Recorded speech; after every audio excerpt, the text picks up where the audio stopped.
Let's just jump right into this explainer because today we are completely dismantling the way you've been thinking about getting your life together. You know the drill, right? We all have this perfect image in our heads of the ultimate, upgraded version of ourselves. The one who hits the gym every single day, reads a book a week, has a spotless kitchen, and never, and I mean never, accidentally eats an entire family-sized bag of chips at 11 p.m. But let's be real, actually getting there, it feels like this massive, overwhelming uphill battle. So today, we're throwing out the traditional rulebook. We're looking at the actual psychology and the incredibly practical steps you can take to transform your life starting literally today. So here's the big question. Why do most self-improvement plans fail before they even start? Now, what's really fascinating about this is that the answer actually lies in a psychological trap that almost all of us fall into on day one. We get this huge burst of motivation, we picture that amazing future version of ourselves, and boom, we immediately want to go tell everyone about it. But as we're going to see, that very instinct to share our big plans is exactly the thing that sabotages us from executing them. All right, moving into section 1, break the validation trap.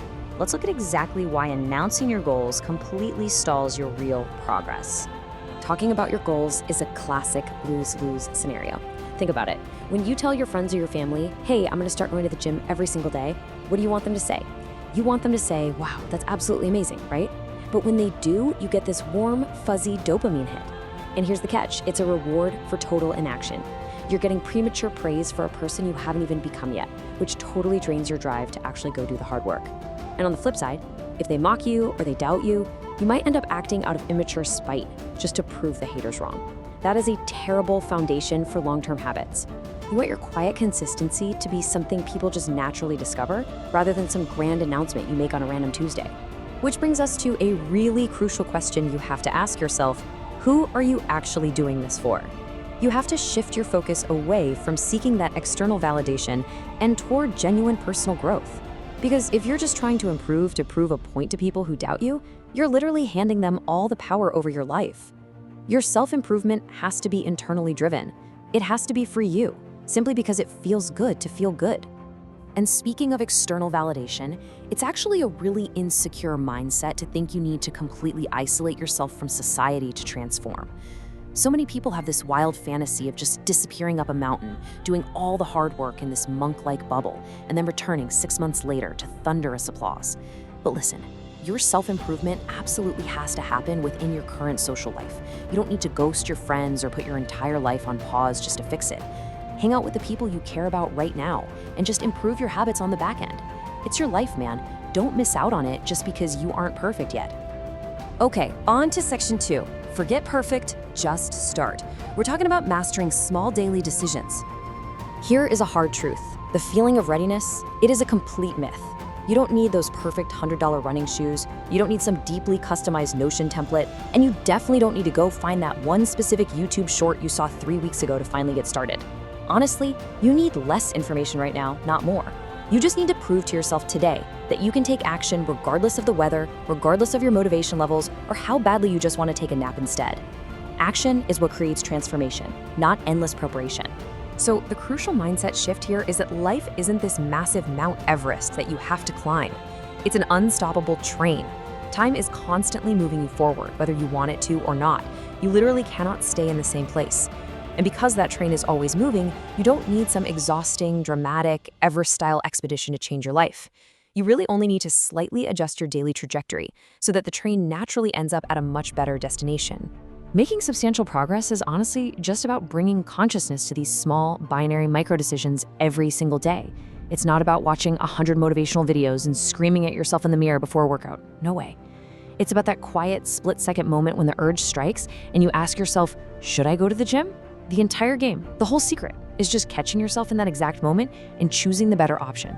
Going, you know what the hell, I'll go today, instead of the worst choice. I'll just go tomorrow. Literally just do the better thing instead of the worst thing. That's it. Which leads perfectly into section 3, hack your physical environment by setting traps of growth. You know, our environment shapes our mindset entirely. If you want to succeed, you have to make good habits incredibly easy and bad habits incredibly inconvenient. So here are 3 specific physical hacks you can use right now. First off, if your Xbox or your junk food is sitting right out in the open, you are going to consume it, period. Put the controllers in a drawer out of sight. Second, Put your daily vitamins literally right next to the exact water glass you use every single morning. And third, use your existing vices to trigger good habits, like swapping your afternoon coffee for a pre-workout drink.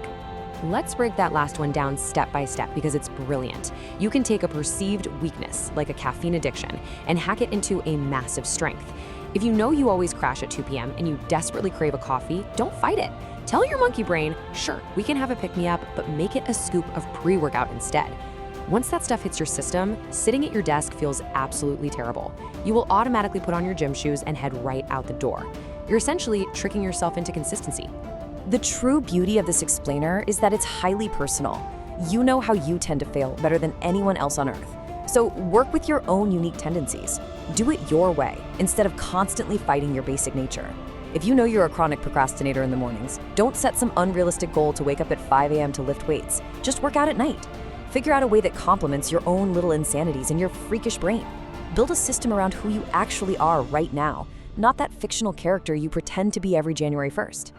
Let's bring it home with section 4, build the new you. We're looking at the psychological payoff of all this. Once you actually realize that transcending mediocrity literally feels better in the present moment, everything changes for you. Look, in the beginning, yeah, you might need those life hacks and that white-knuckle discipline to get moving. But eventually, you need to pay attention to how genuinely good it feels to be on the right track. When living on that righteous path becomes your overwhelming reality, you won't ever want to go back to your old destructive habits.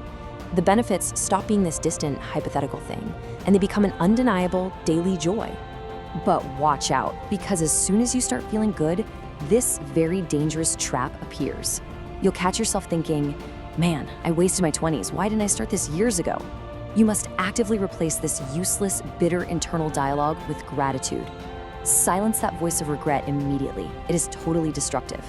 Instead, you have to rejoice that all of your past failed mindsets and mistakes finally led you to this exact moment, the moment that actually worked.